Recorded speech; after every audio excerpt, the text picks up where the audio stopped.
என்றும் காத்திடுவார். ஆண்டவரை நம்பி வாழ்வோரை சுற்றி ஆண்டவர் தூதர் என்றும் காத்திடுவார். ஆண்டவரை வரவோ இனியவரே.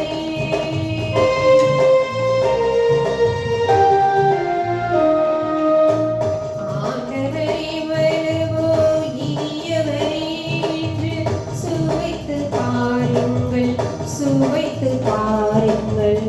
ஆண்டவரை வரவோ இனியவரே என்று ஆண்டவரை நான் போற்றிடுவேன்.